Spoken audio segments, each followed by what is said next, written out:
1 Tessalonicenses capítulo 2, versículos de 7 a 12. Embora pudéssemos, como enviados de Cristo, exigir de vós a nossa manutenção, todavia nos tornamos carinhosos entre vós, qual ama que acaricia os próprios filhos.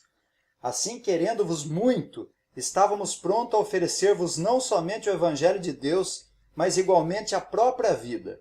Por isso que vos tornastes muito amados de nós.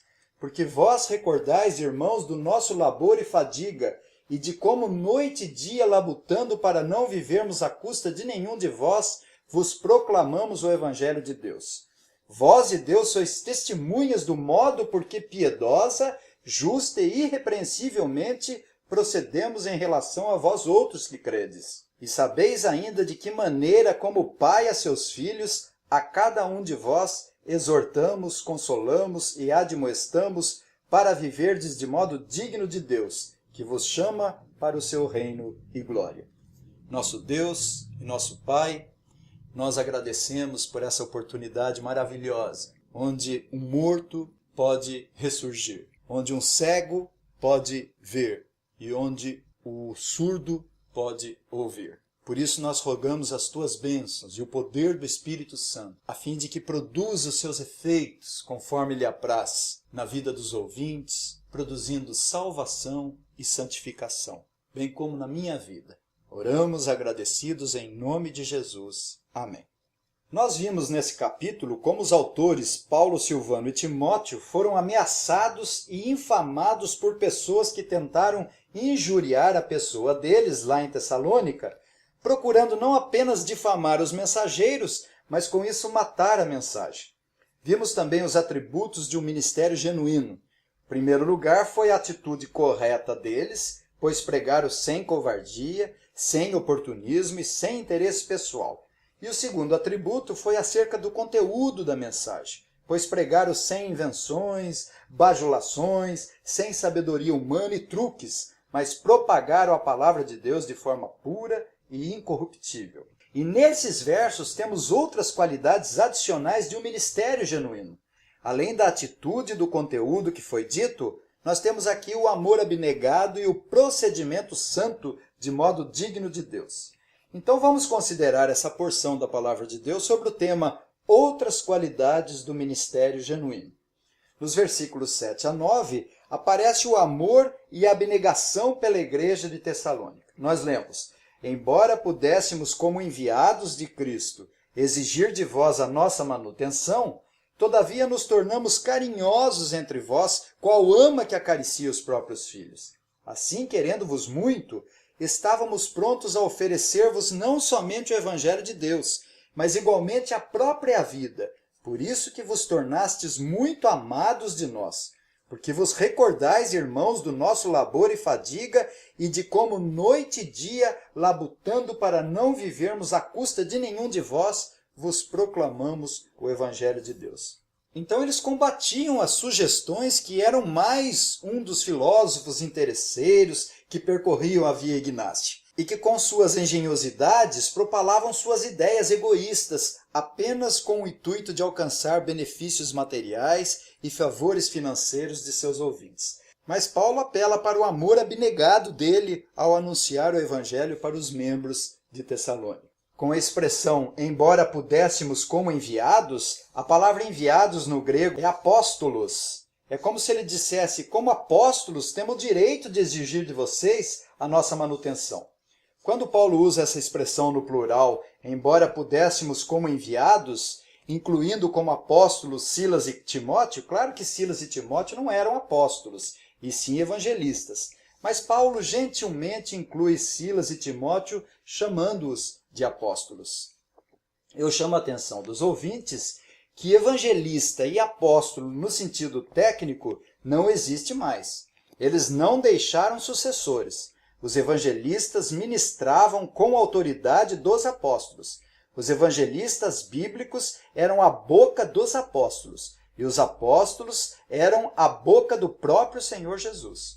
Todavia, no sentido amplo e geral, todos devem ser evangelistas. E podem ser também enviados para estabelecer igrejas aqui e ali. Jesus disse na grande comissão Ide, portanto, fazei discípulos de todas as nações, batizando-os em nome do Pai, e do Filho e do Espírito Santo, ensinando-os a guardar todas as coisas que vos tenho ordenado. E eis que estou convosco todos os dias até a consumação do século. Na segunda parte do versículo 7 e no versículo 8, é-nos dito: qual ama que acaricie os próprios filhos, assim querendo-vos muito, estávamos prontos a oferecer-vos não somente o Evangelho de Deus, mas igualmente a própria vida.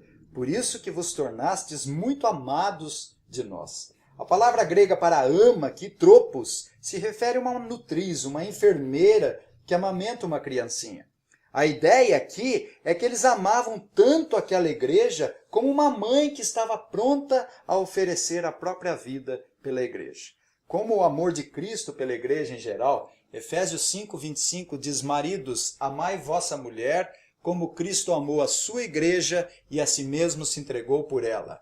No versículo 9, porque vós recordais, irmãos, do nosso labor e fadiga, e de como noite e dia labutando para não vivermos à custa de nenhum de vós, vos proclamamos o Evangelho de Deus.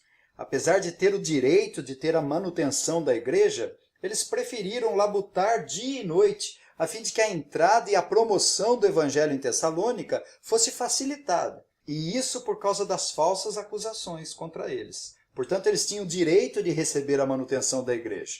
Mas para não causar escândalos, eles trabalhavam. Paulo fazia tendas lá em Corinto. Isso não significa que seja ilegítimo aqueles que pregam o Evangelho receberem as cônguras referente ao seu trabalho. Em um contexto muito semelhante, Paulo defende o ganho dos ministros.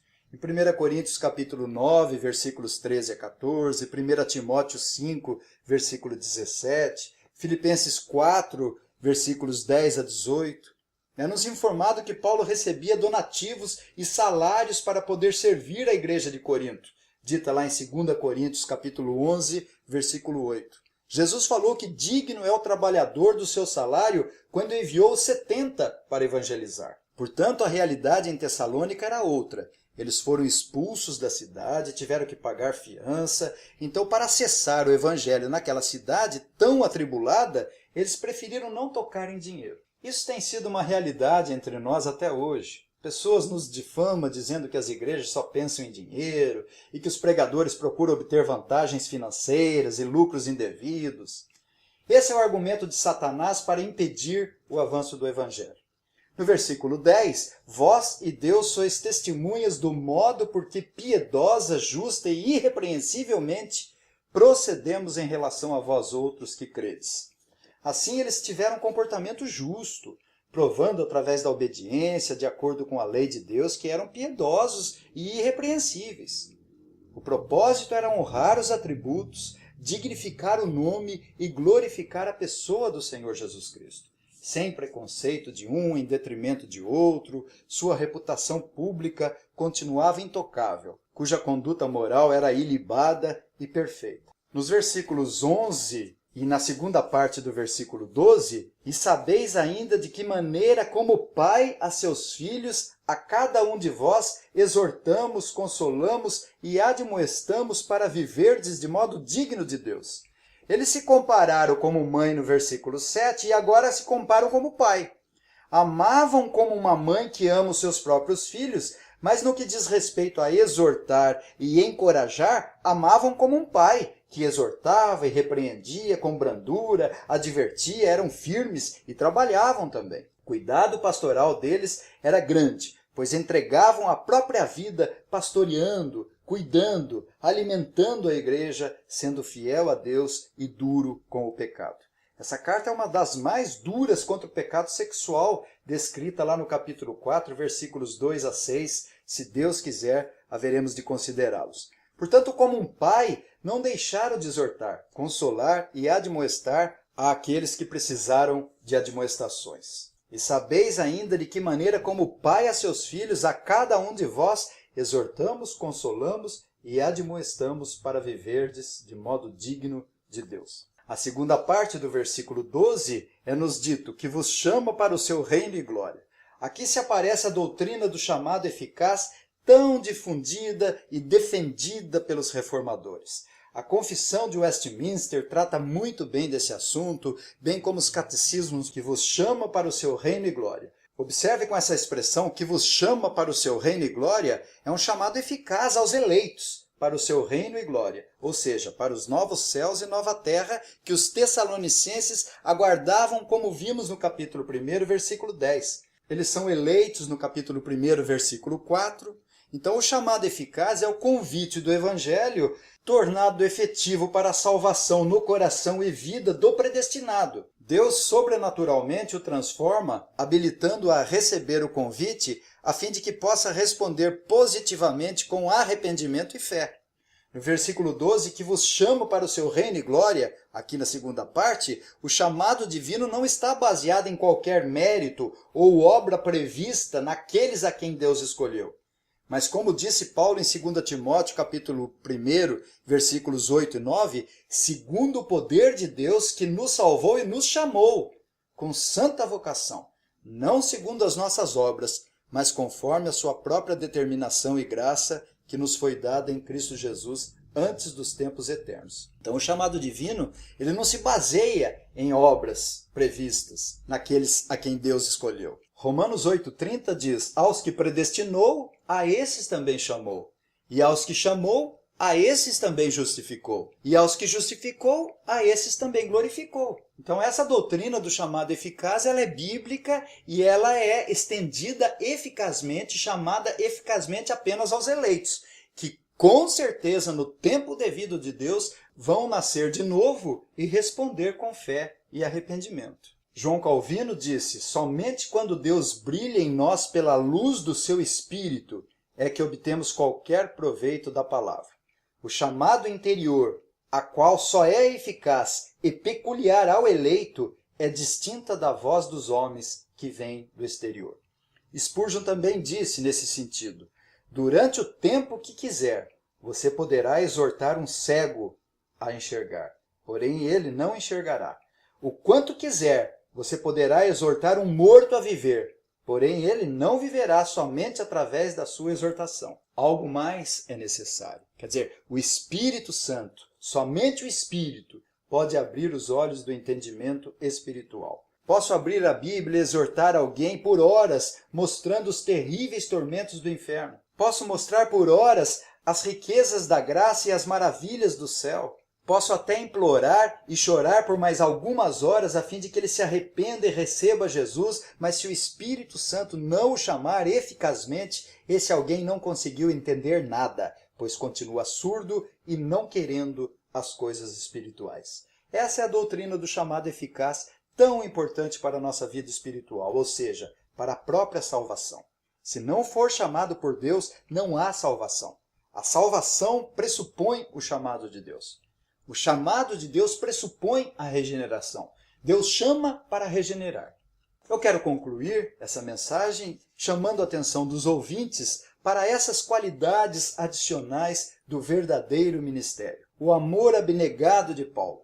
Ele comparou com uma mãe e um pai que ama seus filhos. Que nós, pastores, exerçamos o ministério com esse amor abnegado, desinteressado, sem interesse próprio, mas para o bem daqueles que Deus nos confiou e para o louvor do nome e glória daquele que nos chamou.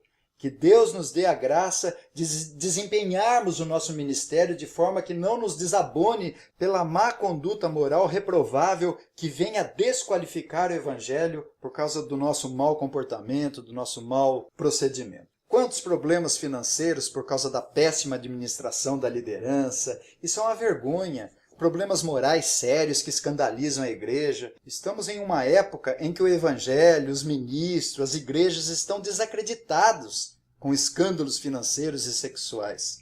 Que possamos exortar, consolar e admoestar os necessitados.